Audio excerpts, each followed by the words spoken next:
दोस्तों, भारत के प्रमुख दर्रों के इस भाग 2 में आपका बहुत-बहुत स्वागत है। जैसा कि आपको याद होगा कि पिछली वीडियो में मैंने आपको उत्तरी भारत के कुछ एक राज्य हैं और केंद्र शासित प्रदेश हैं, उनके महत्वपूर्ण दर्रे बता दिए थे।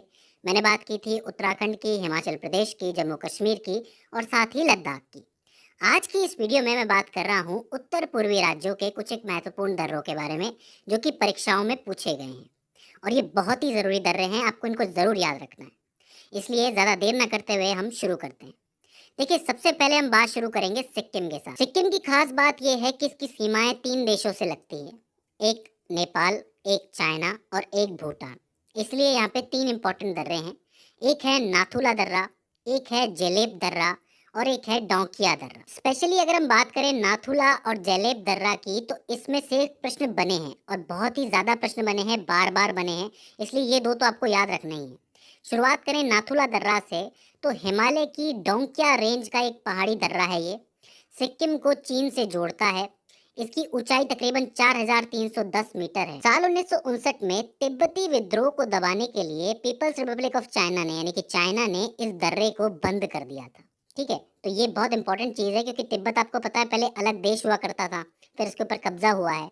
तो उसका विद्रोह दबाने के लिए इसको बंद कर दिया गया था और साल 2006 में पर्यटन की दृष्टि से इसे दोबारा खोल दिया गया था। तो नाथुला दर्रा बहुत जरूरी हो जाता है। इसके बाद आता है आपका जेलेब दर्रा। ये दर्रा भी जो पूर्वी हिमालय की डोंकियान रेंज है, उसी का हिस्सा है। ये दर्रा सिक्किम को तिब्बत की राजधानी ल्हासा से जोड़ता है। ल्हासा एक राजधानी है सिक्किम की, उससे जोड़ता है। ठीक है, 1962 के युद्ध से पहले ये जो दर्रा था, व्यापार का एक बहुत महत्वपूर्ण केंद्र था, बहुत महत्वपूर्ण कड़ी थी। तो ये भी एक बहुत जरूरी दर्रा हो जाता है। इसके बाद आता है डोंकिया दर्रा। इसको डोंखा दर्रा के नाम से भी जाना जाता है। इसकी ऊंचाई तकरीबन 5534 मीटर है और ये उत्तरी सिक्किम में स्थित है। ये इसकी पोजीशन आप देख सकते हो। तो स्पेशली इसके अंदर आपको दो याद रखने हैं, एक नाथुला, एक जेलेपला। डोंकिया से कभी कभी सवाल बनने की उम्मीद होती है, तो इसको भी आप याद रखना। 3 दर्रे हो जाते हैं आपके सिक्किम के। इसके बाद हम आगे चलते हैं अरुणाचल प्रदेश की तरफ। ये रहा अरुणाचल प्रदेश। अरुणाचल प्रदेश में भी 3 इंपॉर्टेंट दर्रे हैं। सबसे पहला है बॉमडिला दर्रा। बॉमडिला दर्रा को बूमला के नाम से भी जाना जाता है। यहाँ पे जो ला वर्ड है, ला वर्ड का मतलब दर्रा ही होता है, तो आप इसे बूम दर्रा भी कह सकते हो। ठीक है, अरुणाचल प्रदेश के तवांग जिले में ये मौजूद है, इसकी स्थिति है। और ये भी अरुणाचल प्रदेश को तिब्बत की राजधानी ल्हासा से जोड़ता है। जैसे ऊपर वाला ल्हासा से जोड़ रहा था, वैसे ये भी ल्हासा से जोड़ता है, लेकिन ये अरुणाचल प्रदेश को जोड़ता है, वो सिक्किम को जोड़ रहा था। तो बॉमडिला बहुत इंपॉर्टेंट हो जाता है। इसके बाद आता है यांगयाप दर्रा। इसका नाम थोड़ा अटपटा है, यांगयाप दर्रा, इसको याद रखना। ये भारत और तिब्बत की सीमा पर मौजूद है। इसकी सिर्फ एक खास बात यह है कि इसी के पास से ब्रह्मपुत्र नदी भारत में प्रवेश करती है। पूछ लिया जाता है कि कौन से दर्रे के पास से ब्रह्मपुत्र नदी भारत में प्रवेश करती है, तो आप लिखेंगे यांगयाप दर्रा। इसके बाद तीसरा जो दर्रा है, वो सबसे इंपॉर्टेंट दर्रा है अरुणाचल प्रदेश का, वो है दीफू दर्रा। ये जो दर्रा है, ये पूर्वी अरुणाचल प्रदेश का एक बहुत ही इंपॉर्टेंट दर्रा है। यहाँ पे देख भी सकते हो इसकी पोजीशन आप, कि ये पूर्वी अरुणाचल प्रदेश में है। इसकी खास बात ये है कि ये जो म्यांमार है ना, जो पड़ोसी देश है हमारा, इसके अंदर एक सिटी है जिसका नाम है मांडले। तो ये मांडले और म्यांमार जाने के लिए एक छोटा और आसान रास्ता प्रदान करता है। कौन सा दर्रा? दीफू दर्रा। तो कहीं ना कहीं पर्यटन की दृष्टि से भी ये बहुत इंपॉर्टेंट दर्रा हो जाता है। तो 3 दर्रे हो जाते हैं आपके अरुणाचल प्रदेश के, बॉमडिला, यांगयाप और दीफू। तीनों को याद रखना। इसके बाद हम लोग बात करते हैं मणिपुर की। मणिपुर में बहुत जरूरी दर्रे हैं, जिसको तुज्जू दर्रे के नाम से जाना जाता है। इससे दो प्रश्न बना भी है कि तुज्जू दर्रा जो है वो मणिपुर के दक्षिण पूर्व में स्थित है। ये देखो, यहाँ पे आपको दक्षिण पूर्व में दिख भी रहा होगा मैप के अंदर, काफी इंपॉर्टेंट दर्रा है। इससे म्यांमार जाने का और म्यांमार से व्यापार करने का मार्ग मिलता है। तो व्यापार का और आने जाने का बहुत इंपॉर्टेंट मार्ग है तुज्जू दर्रा। तो ये कुछ इंपॉर्टेंट दर्रे हैं जो नॉर्थ ईस्ट में बहुत फेमस हैं। इसके बाद हम थोड़ा सा साउथ की तरफ चलते हैं। साउथ में महाराष्ट्र, आपको पता है, एक राज्य है। महाराष्ट्र के अंदर 2 दर्रे हैं।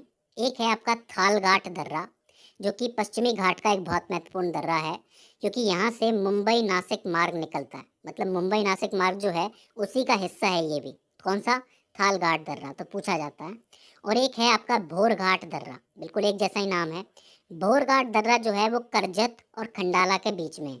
ये 2 जगह हैं महाराष्ट्र के अंदर, एक का नाम है करजत और एक का नाम है खंडाला। खंडाला तो आपको पता ही होगा, जो आपका मुंबई पुणे हाईवे है, जो मुंबई पुणे मार्ग है, वो इसी से होके गुजरता है।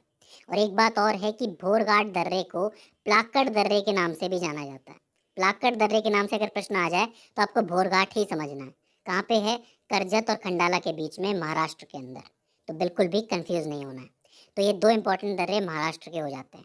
और आखिर में केरल में भी दो इंपॉर्टेंट दर्रे हैं। एक है पालगाड दर्रा, जिसको प्लक्कड़ गैप के नाम से भी जाना जाता है।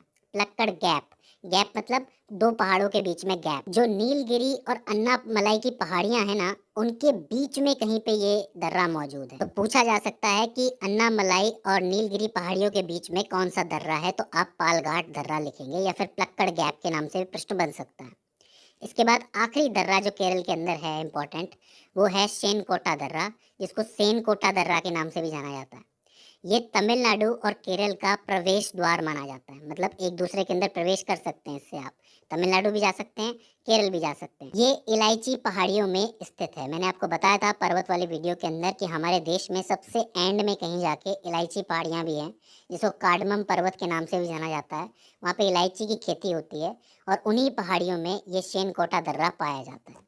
तो दोस्तों, ये इंपॉर्टेंट दर्रे हो जाते हैं नॉर्थ ईस्ट के और थोड़े से साउथ के। आई होप आपको समझ में आए होंगे।